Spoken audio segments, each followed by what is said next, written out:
rais wangu, maana baba yangu nampenda sana. Wallace Karia ni rais ambaye yuko vizuri katika usimamizi wa soka katika nchi hii. Kiuhalisia tu yuko vizuri. Kwa mtu yoyote atakayesema yuko vizuri kidogo apimwe akili. Umeelewa? Lakini niseme kwamba kauli yake alizungumza ni kauli ya kiutawala. Amesema kwamba nyinyi Yanga mnataka bodi ya ligi, viongozi na TFF wajiuzuru. Je, nyinyi wenyewe mko sawa? Nyinyi wenyewe hampaswi kujiuzuru. Umeelewa? Lakini baadaye akasema kwamba kwa namna mnavyoenda basi bora mkacheze sinema. Na ndio sasa marumbano na taharuki kubwa hapo ndio ilipoanzia. Mwisho wa siku mpaka Haji Sande Manara ameibuka jana. Mmeona wenyewe. Ameweza kumwalasi. Ameweza kumshambulia vikali sana. Lakini ukimuuliza sababu nini anakuambia amewaambia Yanga wakati sinema. Kwa sinema ni tusi. Haji Manara hapo amekosea sana. Na Haji Manara shida yake hajui maana neno sinema nini. Mimi asili yangu mimi ni mwigizaji, akipa nimesomea sanaa. Na ndio maana waigizaji ile neno hawajaongea kwa sababu wanajua kwa nini maana neno sinema. Sinema ni maigizo. Maigizo maana yake nini? Unafanya kitu sio cha kweli, unawaigizia watu kama jambo hili la kweli kumbe sio la kweli. Na alimaanisha viongozi wa Yanga waache kuwafanyia maigizo mashabiki na wanachama wao. Sio mwale kwamba wao kila kitu wanakifahamu, lakini wanaleta maigizo ili mradi waonekane wao kwa makazi wanaifanya, lakini sio wanafanya kitu kwamba kiwe bora. Hiyo ndio shida imetokea. Mwisho siku Haji Sande Manara ameongea maneno makali, na mimi niwaambie na pia nimwambie Haji Sande Manara yeye ndo anapasa amombe lazi rais wa shirikisho, kwa sababu ameshindwa kutafsiri ile neno. Sio mwandulie neno sinema zetu ni maigizo. Je, Yanga afanye maigizo? Mbona alikama hajaongea? Ndio msemaji wa Yanga. Yeye ameongea kama nani? Kwa Yanga tunamfahamu kama mwanachama tu. Pamoja na mwanachama na mdau wa kawaida. Kama mimi tu nalipia ada yangu kwenye chama. Yeye ameongea tena kaongea mpaka mishipa imemtoka. Lakini pia kwa kusisitizia lile neno maigizo, hata baada ya ile neno bado maigizo yameendelea. Yes. Kwa sababu kama ni kitu ambacho sio maigizo mnafanya professional, kuna barua imeandikwa na bodi ya ligi. Unatakiwa utuonyeshe kwamba haufanyi maigizo.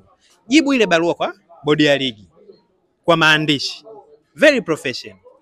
Kuna habari tunazisikia kwamba wameenda kazi.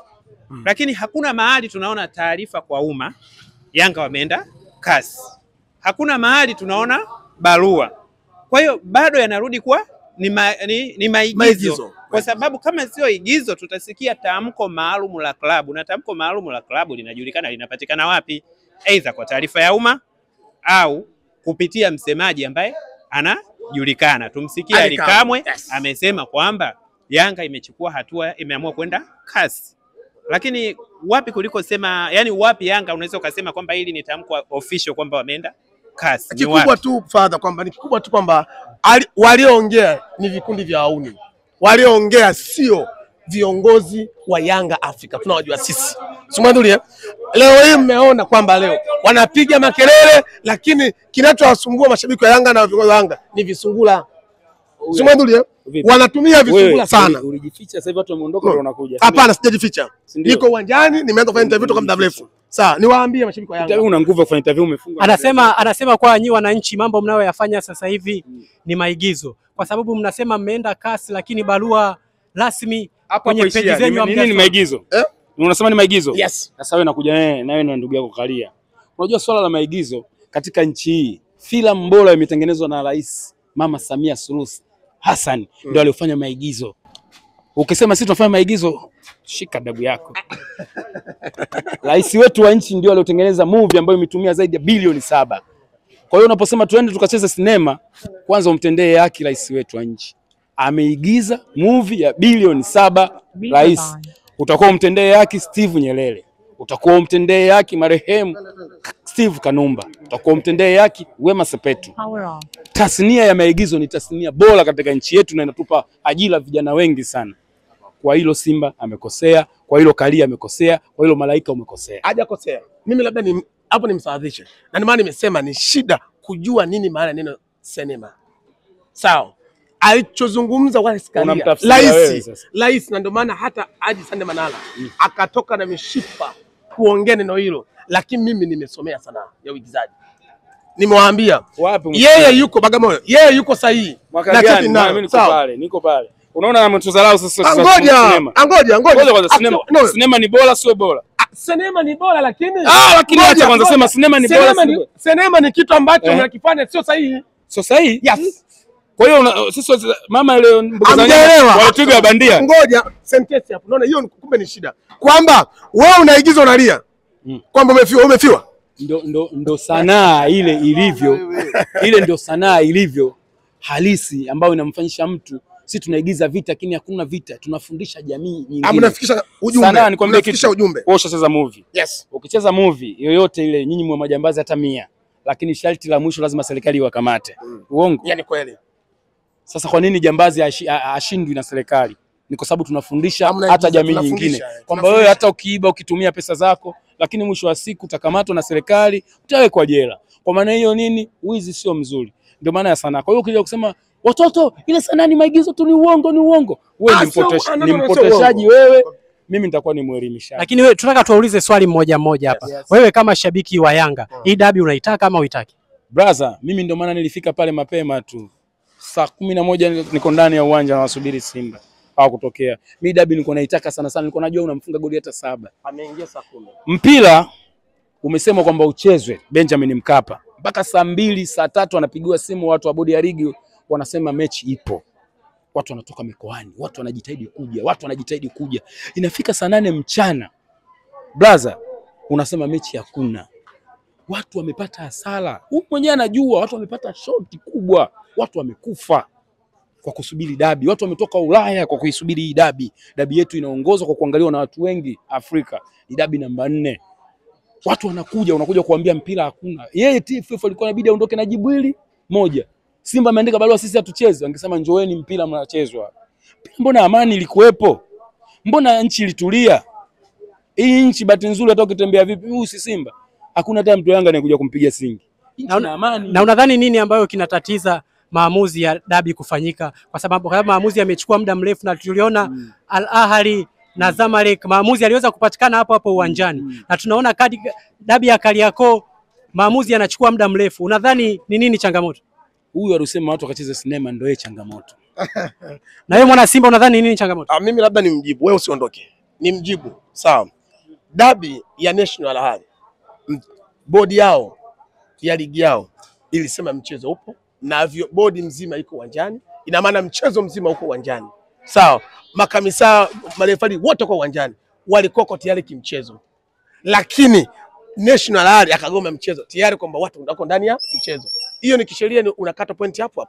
Ama kona. Sasa je, waniambie wao Yanga walivyo saa 8 bodi ya ligi imesema mechi hakuna. Wao wameingia pale saa 10. Simandulia? Je, huo ni muda wa kanuni? Na kuingia mechi saa 1:15. Je, walipoingia mule wamepitia mlango sasa hii. Je, ni kanuni? Bado. Wameingia uwanjani, wamemkuta nani? Kila mtu ataadhibiwa kutokana kosa alilofanya. Kama Yanga alifanya kosa, alistahili adhibiwe pale alipokosea.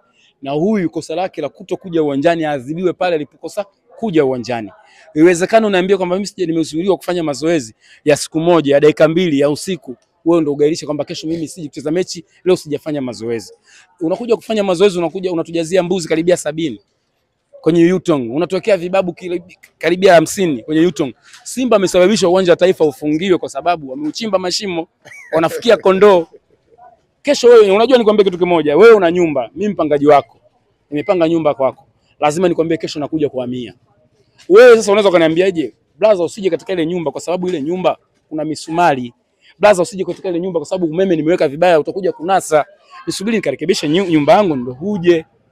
Lakini mimi nikiingia nikifungua geti kwa nguvu nikinasa na umeme nani atalaumiwa? Si wewe mwenye nyumba. Na watu watakwambia kwa nini umemruhusu? Wewe utasema mimi sijamruhusu, wewe umemruhusu bwana. Lakini mimi ulivonikatalia nisiingie ni salama kwangu. Ila kwa sababu niko salama ndo najifanya kuongea. Bodi ya ligi alivyomkatalia huyu asiingie uwanjani bila ruksa yake ilikuwa ni sahihi. Na sisi hatuna utamaduni kwamba wewe ukipewa mechi leo mwenyeji mgeni aje kufanya mazoezi. Hata sisi msimu huu uliopita ulikuwa wenyeji hao. Sisi tulifanya mazoezi Avic Town, hatukufanya mazoezi pale Taifa. Unadhani ni halali klabu za Simba na Yanga kulilia kama ule pale ni uwanja wa nyumbani, ili hali vilabu vyenyewe vilifaa kujiboresha na kuwa na viwanja vyao? Unadhani hii wanacholalamika malalamiko ni ya sahihi na ni malalamiko yana usahihi na usahihi kweli ndani yake? Unajua nikwambie kitu. Kuna nchi hata huko Inter Milan hazina uwanja. Zinacheza uwanja wa halmashauri. Na nchi kuna timu kubwa hazina uwanja, zinacheza viwanja vya serikali. Simba na Yanga kutokuwa na uwanja isiwe fimbo ya kutuchapa sisi kwa sababu hatuna kiwanja. Sisi tunakodi uwanja pale usiku ni milioni 9. Tunakodi tunacheza pale uwanja Taifa. Tunaipa hela serikali na hiyo bodi ya ligi. Hela inagawanywa ienda huku. Hela hizo wanazotoa Simba na wanazotoa Yanga.